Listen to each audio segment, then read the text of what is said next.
তো বন্ধুরা এখন বাজে সকাল 9টা আর আমাদের আজকে বেলপাহাড়ি ঘোরা শুরু হলো। আর কিভাবে শুরু হলো দেখুন, বৃষ্টি কাকে বলে দেখা যাচ্ছে কেন জানি না, এই বৃষ্টি পড়ছে, এই প্রচণ্ড মুষলধারে বৃষ্টি পড়ছে। আর আমরা এই গেস্ট হাউসে আছি, আমি পরে গেস্ট হাউসের বর্ণনা দেবো। আজকে ঘুরি, এখন আমরা ওই রাজেশ্বরীর বাড়িতেই যাচ্ছি। কিছু ছোটোখাটো রিচুয়ালস আছে, এদেরকে কী করতে হয় না, ওই উল্টো কচু পাতায় পান্তা ভাত নুন ছাড়া খেতে হয়। হ্যাঁ, এটা একটা ওদের রিচুয়ালস, ওটা করে আমরা ওখান দিয়ে বেলপাহাড়ি সাইড কিনে বেরাবো। আমার মনে হয় না আজকে তেমন কিছু আর ঘুরতে পারবো, যতটা পারবো ভিডিও বানাবো। তবে দেখা হচ্ছে আপনাদের সঙ্গে। ক্যামেরা পুরো জলে ভিজছে, জানি না কি হবে, আসলে এইভাবে ঘোরা যায় না, তবুও যতটা পারবো আপনাদের দেখানোর চেষ্টা করবো। একবার বেলপাহাড়ি আসবো তাতে অসুবিধা নেই, তবে বৃষ্টিটা একটা অন্য মজা, এটা বুঝতে পেরেছি। তো এখানে এই ধান গাছকে প্রথমে এরকম পান্তা ভাত কচু পাতা উল্টো করে আর এই সবজি দেওয়া হয়েছে, একটা ধুনো জ্বলছে, হলুদ এইভাবে। আর এরা যেহেতু এটা করেছে, এরা এবার এটা ভাঙছে। এই যে ভাত আর তরকারি উল্টো করে, হ্যাঁ বিশাল ব্যাপার। না ঠিক আছে। তো এই যে পান্তা ভাত খাচ্ছে কচু পাতা উল্টো করে। হ্যাঁ, কচু পাতা অ্যান্টেনা আছে। চলো খাও খাও খাও, দে ভাই আমাকে একটু দে। তো এবার আমরা এখান থেকে বেরাবো প্ল্যান করছি, কিন্তু দেখাচ্ছি কি অবস্থা। কিন্তু তার মধ্যেও আমরা যাব, যতটুকু পারি কভার করব আর আপনাদের দেখানোর চেষ্টা করব। আর একটু বলে দিই, ক্যামেরায় অনেক সময় ভিডিও ভুলভাল উঠছে হয়তো, কারণ পজিশান নেই। আমার এই হাতে এই যে লাইট ধরেছি, হ্যাঁ, আবার এইখানে একটা মোবাইল এখানে রেখেছি, তো অনেক সময় লেন্সের দিকে তাকাতে পারছি না, দুঃখিত তার জন্য। দেখা হচ্ছে এরপরে স্পটে গিয়ে। তো আমরা এখন আছি শিলদা রাজবাড়ি কমপ্লেক্স, রাজবাড়ি এলাকায়। তো আমরা এখানে একটু দেখবো। সংস্কৃত জানো? না, জানি না খুব একটা। আচ্ছা বলো, তুমি বোঝাও একটু এই জায়গাটা। এই জায়গাটা হচ্ছে আমাদের শিলদার খুব পুরাতন কৃষ্ণ মন্দির, যেটা রাজা বানিয়েছিল। আর এখানে খুব একটা ইন্টারেস্টিং জিনিস আছে, সেটা হচ্ছে ওই যে দেখো ওই সিম্বল, এগুলো একটা সিম্বল, এটা পরে বলছি। আচ্ছা, এখানে একটা খুব ইন্টারেস্টিং জিনিস আছে। এটা কি গাছের ফল গো? এগুলো কি ফল গো? এই যে ফলগুলো পড়েছে কি জানি। আচ্ছা আচ্ছা আচ্ছা, হ্যাঁ, ওই লেখাটা এই মন্দিরের মোটামুটি পুরো হিস্ট্রি বলা আছে, যে কত সালে হয়েছে। ওইটা যদি একটু জুম হয়। আচ্ছা, ওটা জুম হবে না, এগুলো অ্যাকচুয়ালি গোপ্রোতে। যাই হোক, সেগুলো আমরা বুঝে নেবো মোটামুটি। আর এটা হচ্ছে তোমার, এইগুলো হচ্ছে কৃষ্ণ মন্দির, তাই তো? মন্দিরের ভেতরে এ আছে, মূর্তি আছে, বিগ্রহ। এই বেড়িটা, হ্যাঁ ওই বেড়িটা দেখো। আচ্ছা, আর উপরের যে এইগুলো দেখছি আমরা, তিনটে মূর্তি মতো, চারটে, এখানে কিছু ইন্দোনেশিয়ান এবং আদার আর্কিটেকচারের কোনো একটা প্রভাব আছে। এটা তোমাকে আমি ওখানে গাড়ি থেকে বলে দেব। ঠিক আছে ঠিক আছে। আর এখানে দেখছি, এখানে যে ঐরাবতটা আছে, এখানে দাঁত তার আমারও, কিন্তু ওখানে সেটা নেই। হ্যাঁ, খুব সুন্দরভাবে দেখা যাচ্ছে এই চারটে। এই যে দেখো, এইখানে আবার ডিটেইলিংস আছে, দেখতে পাচ্ছ? আমরা খুব চাইছি যে এটা অ্যানথ্রোপোলজি ডিপার্টমেন্ট থেকে এটা প্রিজার্ভ করবে, হ্যাঁ, কিন্তু করছেই না। এই মন্দিরটার ঐতিহ্য, হ্যাঁ, বিশাল, মানে এখানে দেখো। তো ওইখান দিয়ে রাজবাড়ির প্রধান গেট ছিল, রাজবাড়ির কিছু ভগ্নাবশেষ রয়ে গেছে। আর রাজবাড়ি এলাকায় এই মন্দিরটা আপনারা দেখছেন, তো সবই বাড়ি ভগ্নপ্রাপ্ত। আসলে এগুলো কেউ যত্ন করে না, আসলে যত্ন করেনি, এবং আমি মনে করি এটা যত্ন করা খুব দরকার, কারণ প্রতিটা জিনিসে একটা হিস্ট্রি বহন করে নিয়ে যায়। ঠিক ঠিক ঠিক। তো রাম মন্দির যখন উদ্বোধন হয়, এই রামলালার বাল্যমূর্তি এখানেও প্রতিষ্ঠা পেয়েছে এবং পুজো হচ্ছে। শিল্পী হলেন নিতু সিং। হ্যাঁ, খুব সুন্দর, খুব সুন্দর। রাজবাড়ি কমপ্লেক্সের মধ্যে এটা আছে। তবে আবারও বলছি, রাজবাড়ি কমপ্লেক্স কিন্তু ভগ্নপ্রাপ্ত। যারা আসবেন তারা ভাববেন না যে পুরনো রাজবাড়ির ঐতিহ্য দেখতে পাবেন। মানুষজন ঠিক রাখতে পারেনি বা চাইনি, হতে পারে এই নানান কারণে। মানে এই বাড়িতেও এই ধরনের পাথরগুলো লাগানো হয়েছে, সব রাজবাড়ির পাথর ইউজ হয়েছে না, কার্বন পদ্ধতিতে আর কি, এগুলোর এর জানা যেত, বাড়িতেই করে দেওয়া হয়েছে। মানে এটা হচ্ছে রাজবাড়ির প্রধান গেট, তাই তো? ওপরটা দেখো, ওপরটাও মানে ওখানে বসে অভিবাদনা বা কিছুটা জানানোর জন্য, কিন্তু এটা এখন পুরো বন্ধ না? রাজার বংশধর এখানে নেই বোধহয়। এই যে এই পাথর, হ্যাঁ এই পাথরগুলো যেটা তুমি দেখো ওই বোল্ডারটা কেটে কিন্তু বানানো পুরোটা। এবং দেখো এই যে ওপরে ডিজাইনটাও রয়ে গেছে, আর এইটাও একটা মন্দির ছিল কিন্তু কালে তালে তলিয়ে যাচ্ছে সব। কিন্তু যেহেতু আমরা এটার মানে হিস্টোরিক্যাল যে জিনিসটা সেটা আমরা জানি না, মানে এখানের মানুষরা জানেন এবং তাদেরকে বলা হয়নি, সেহেতু এগুলো ধীরে ধীরে ধীরে এখান থেকে ট্রান্সফার হয়ে। আমি আরেকটা জিনিস দেখতে পাচ্ছি, তুমি ভালো করে দেখো, আমি দর্শকদের দেখাবো এই জিনিসটা। এই জিনিসটা এটা কোথায় রেখেছে সবাইকে বলবে কমেন্ট করে। হ্যাঁ অবশ্যই সবাই বলবে কমেন্ট। তো ভাবতে অবাক লাগে এত সুন্দর একটা জিনিস কিন্তু ধ্বংসপ্রাপ্ত হচ্ছে। এবং হ্যাঁ ওটাও ছিল ঐতিহ্যবাহী, কিন্তু ওটা বর্তমানে একদম কিছু নেই, এটা মানে বোঝাই যাবে না যে মানে কুয়োটাও নষ্ট হয়ে যাচ্ছে, সবই আর কি নষ্টর দিকেই হয়ে যাচ্ছে আর কি। এই হলো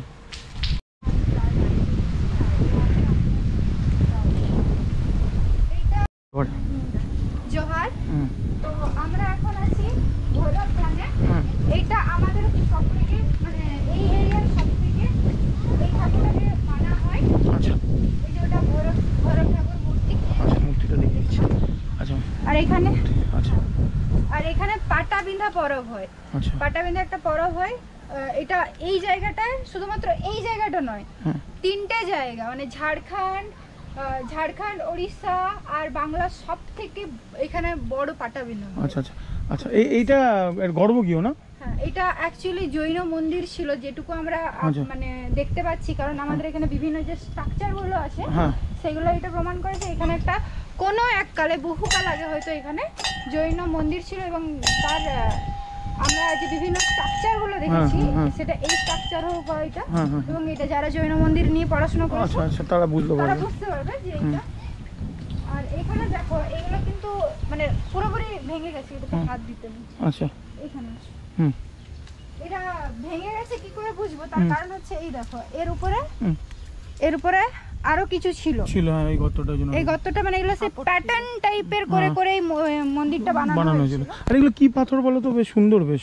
এটার আমার নামটা মনে পড়ছে। আচ্ছা আচ্ছা আচ্ছা আচ্ছা যাই হোক। আচ্ছা এটা অনেক শতাব্দী প্রাচীনের উপরে বোধহয় না? অনেক অনেক। হ্যাঁ মানে এই জায়গাটা মানে অন্যরকম লাগছে একটা। আর এখানে পুজো কিরম হয় হিসাবে? ভৈরব বলতে কি শিব ঠাকুরের একটা মানে আমাদের লোকাল দেবতা বটে। লোকাল দেবতা না? আচ্ছা আচ্ছা আচ্ছা বাহ।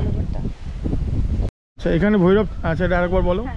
তো আমাদের যখন এখানে ভূমিকম্প হয়, এখানে বলা হয় নাই যে এখানে ভূমিকম্প হচ্ছে, এখানে বলা হয় যে ভৈরব রঙ্কনির সঙ্গে দেখা করতে যাচ্ছে।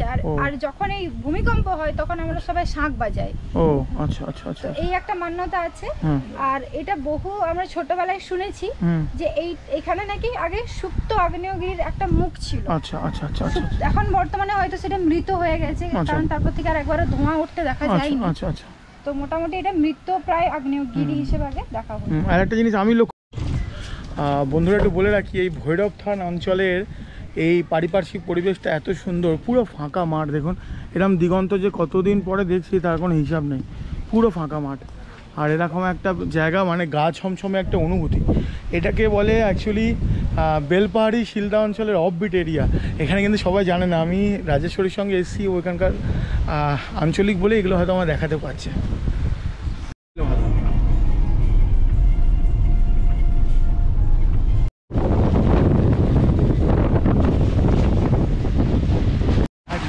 তো আমরা এখন ঘাগড়া আর কি জলপ্রপাত দেখবো বলে এসেছি। এখানে গাড়ি পার্কিং করা হয়, অনেক ট্যুরিস্ট এসছে কিন্তু। হ্যাঁ মানে বিষয়টা এরকম নয় যে কেউ আসেনি, অনেকে এসছে। আর ওই হচ্ছে ঘাগড়া জলপ্রপাত, দেখতে পাচ্ছেন, আওয়াজও পাচ্ছেন দেখুন। তবে এখন মনে হয় একটু বেশিই জল, মানে অত্যাধিক জল, আর নামাটা ভয়ঙ্কর ব্যাপার হয়ে যাচ্ছে।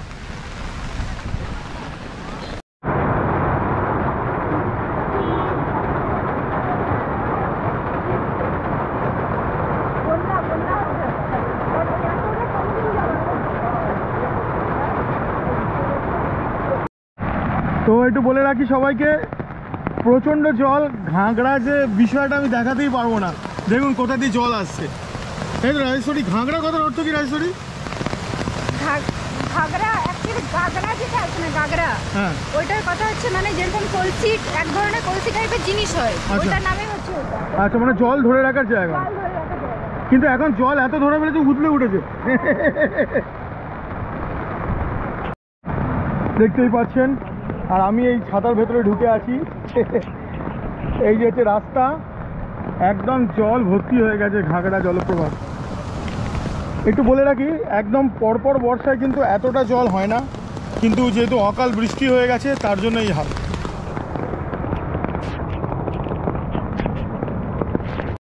এ ভাই, এটা কি ভেসে যাচ্ছে? ওটা ভাই রে, এটা কি ভেসে গেল?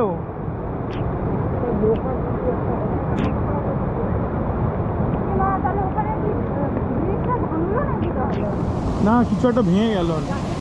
তো এই জলের ওপর দিয়ে যেতে হবে। এই জলের ওপর দিয়ে যাচ্ছি কিন্তু। না না, ঠিক আছে, অসুবিধা নেই।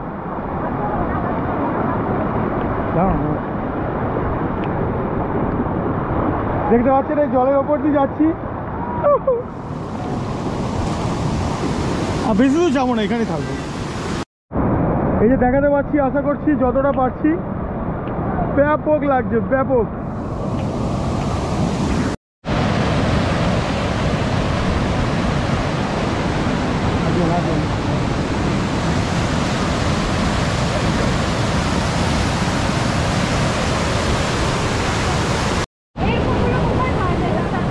তো বলে দিচ্ছি, বিষয়টা হলো ঘাগড়ায় লোকে যেভাবে আসে, যেভাবে ঘাগড়াকে দেখে, আমরা কিন্তু তার চেয়ে ভালোভাবে ঘাগড়াকে দেখছি, তাই না? হ্যাঁ, একদম সেই লেভেলে দেখছি। জল কাকে বলে? হয়তো এই যে দুদিন ধরে বৃষ্টি হচ্ছে, একটু বিরক্ত হচ্ছি, কিন্তু আমার মনে হয় এই যে বৃষ্টিটা হয়েছে তার জন্য কিন্তু একটু ফায়দা পেলাম। একদম দশম ফলসের কথা মনে করে দিচ্ছে, দশম ফলস একদম।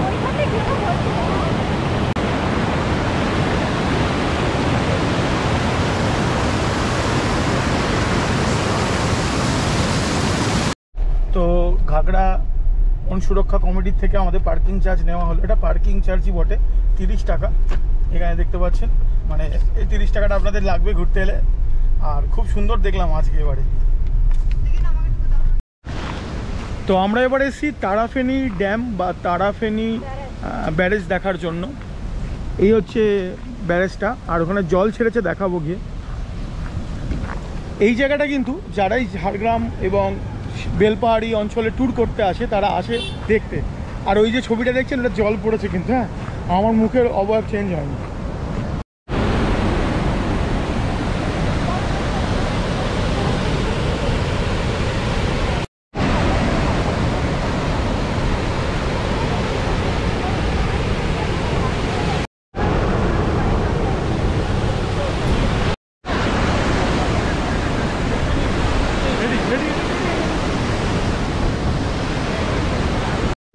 তো তারাফেনী ব্যারেজ, এই যে দেখতে পাচ্ছেন লেখা আছে তারাফেনী ব্যারেজ।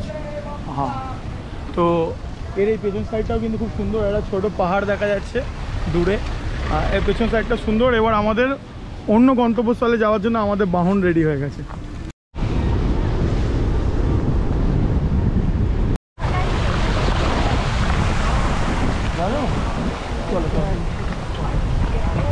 তো বন্ধুরা, একটু বলে রাখি, এখানে জল পুরো জমে গেছে। এই যে দেখছেন, তার মাঝখান দিয়ে আমরা যাচ্ছি।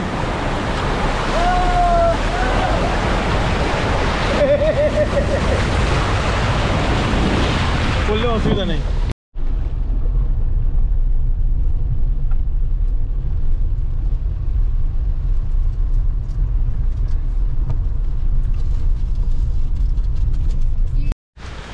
তো আমরা এখন এসছি গার্ডাসিনী হিল বা পাহাড়।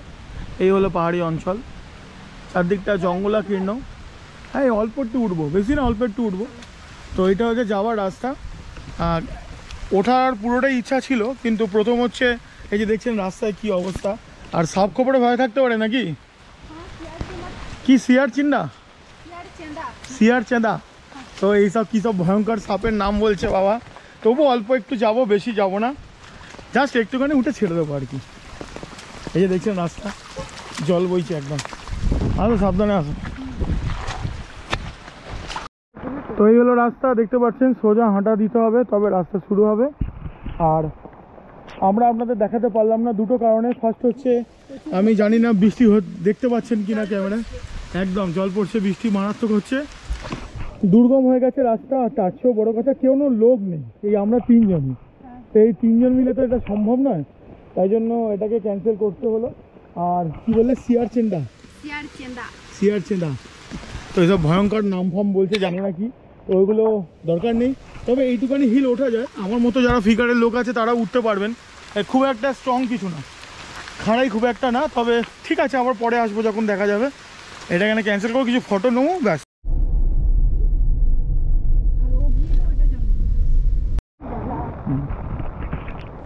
তো আমরা এখন খাদারানি জলাধার, তাই তো, ড্যাম বলতে পারি, হ্যাঁ খাদারানি ড্যাম বা জলাধারে এসছি। দেখতে পাচ্ছেন পরিবেশটা খুব সুন্দর, বিশেষ করে বর্ষায় আরও বেশি ভালো লাগছে। চারদিকে শাল গাছ সারি সারিভাবে আছে, আর এই হলো জলাধার, ওই হলো পাহাড়, ও ব্যাপক লাগছে। তো আমার অনুরোধ থাকবে যে এই সময় আপনারা আসবেন। যদি আমরা একদম বর্ষায় এসছি বলে আমি পুরো পরিবেশটা দেখাতে পারছি না, শীতে আবার এই অন্য ধরন লাগবে কিন্তু। খুব ভালো আছে, দেখো ওখানে পিছলে যাবে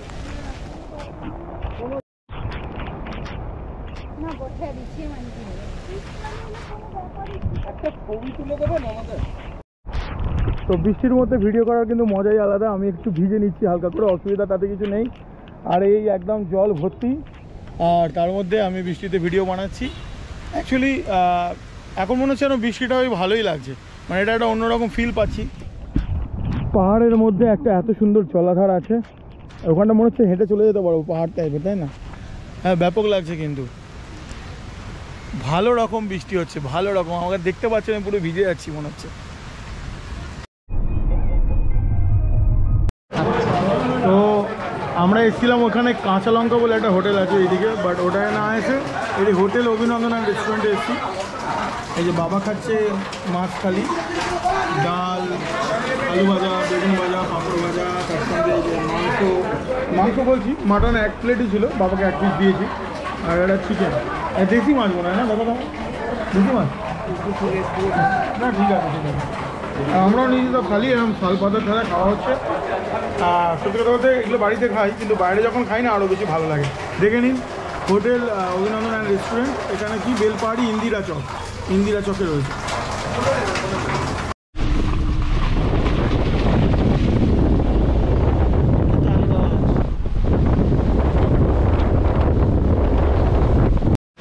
তো বন্ধুরা আমরা এখন ডাঙ্গি কুসুম বা ঢাঙ্গি কুসুম, আমি হয়তো বলতে ভুল হচ্ছে, এখানে এসেছি। এই যে আমাদের গাড়ি এখানে পার্কিং করা হয়েছে দেখতে পাচ্ছেন। আর একটু অন্ধকার লাগবে, কারণ এখন অলরেডি 4টে সাড়ে 4টে বাজে।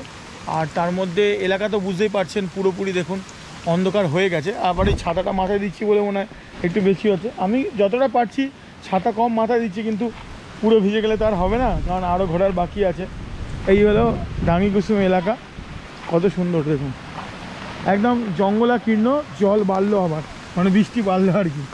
এই যে হলো ডাঙ্গি কুসুম যাওয়ার পথ, যাওয়ার রাস্তা এরকম। আমরা সবাই যাচ্ছি, কিন্তু রাজেশ্বরীর হঠাৎ করে শরীর খারাপ হয়। ও তো 2 দিন ধরে উপবাসেই ছিল বলতে গেলে, করম পরবের জন্য। ও বাড়িতে নেমে গেল, খেতেও পারলো না আমাদের সঙ্গে, খারাপ লাগলো বিষয়টা। না কিছু করার নেই, আমরা একাই ঘুরছি এবারে। দেখাচ্ছি দেখুন জঙ্গল পুরো একদম। বাবা চলো চলো। তো এখানে অবস্থা খুব খারাপ, তো দেখুন সবাই কীভাবে যাচ্ছে। হ্যাঁ সবচেয়ে ভালো হয় ছাতাটা বন্ধ করে দিই। আমি একটা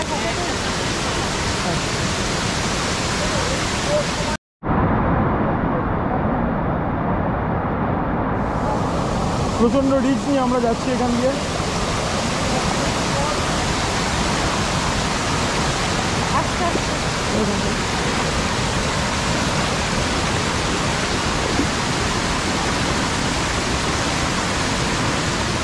একটু বলে রাখি, এই জায়গা দিয়ে আমরা এলাম, ওই যে বাবা দাঁড়িয়ে আছে, বাবাকে বারণ করলাম বাবার দরকার নিয়ে আসার। এই জায়গা দিয়ে আমরা এলাম, এবার সোজা হাঁটছি। ছাতা দরকার আছে? আচ্ছা ঠিক আছে। এটা একদম জঙ্গল এরিয়া, দেখো সত্যি কথা বলতে রিস্ক হচ্ছে হয়তো, কিন্তু মজা নিচ্ছি একদম ভরপুর, 200% মজা নিচ্ছি পুরো। তো ডাঙ্গি কুসুম যখন আমরা ঢুকছি দেখতে পাচ্ছেন এখানে একটা ওপেন শিবলিঙ্গ আছে, কেউ হয়তো পুজো টুজো করে। আর একটু যেতে হবে যাত্রা। একটু বলে রাখি, ট্রেকিংটা কিন্তু খুব সহজ তা নয়। যাদের বয়স ভারী বা পায়ে সমস্যা আছে তারা কিন্তু ভুল করবেন না, আসতে পারবেন না। আমাদের অসুবিধা হচ্ছে না, কিন্তু দুর্গম, উঁচু নিচু এরকম যেমন হয় আর কি। তো আমি বলবো না যে তারা যেন আসে। এতটা রাস্তা যে কষ্ট করে এলাম সেটা কিন্তু অনেকটা সাকসেস হয়েছে। দাদা একটু আসতে, সেটা কিন্তু অনেকটাই সাকসেস হয়েছে। আর দেখতে পাচ্ছেন এরকম ডাঙ্গি কুসুম কিন্তু বর্ষাকালেও হয় না। তো ঝর্ণাটা ভালোই লাগছে। এর আগে অনেক বড় ঝর্ণা দেখেছি, কিন্তু এই ঝর্ণাটা একটা অন্য সৌন্দর্য। প্রত্যেক ঝর্ণার একটা অন্য সৌন্দর্য থাকে। তো বিপদ সংকুল পথ পেরিয়ে যখন এলাম, সত্যি কথা বলতে একটা অন্যরকম লাগছে। ওইদিকে আর নামবো না, বড্ড পিচ্ছিল আছে। এই যে দেখতে পাচ্ছেন এখানে, ভালো লাগছে না?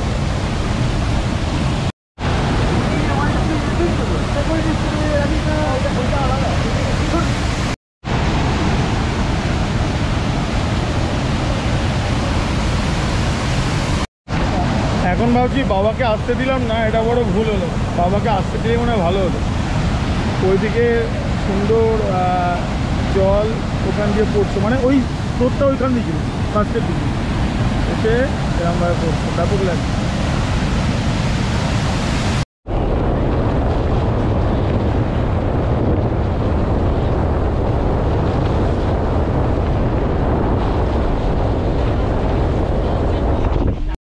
একটু বলে রাখি, আমাদের গাড়িটা যেতে গিয়ে এখানে জল অনেক বেশি। তো দাদা একবার দেখে নিচ্ছে যে জলটা কতটা আছে, কারণ এখানে দাদার বক্তব্য যদি যেতে না পারি গাড়ি পড়ে গেলে মুশকিল। তাই জন্য একবার দাদা দেখে নিচ্ছে জলের গতি বা জলটা। দরকার বলে আমরা এই রাস্তাটা কি ক্যান্সেল করব। একদম একদম বন্ধুরা, আমরা এখন এসেছি কেতকি লেক বা কেতকি জলাধার বলতে পারেন।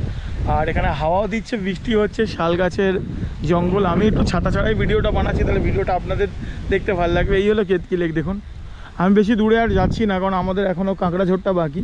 ধান চাষ করেছে আর আমাদের গাড়ি ওখানে রেস্ট নিচ্ছে। এই দেখছেন কেতকি লেক, সাইডে জঙ্গল।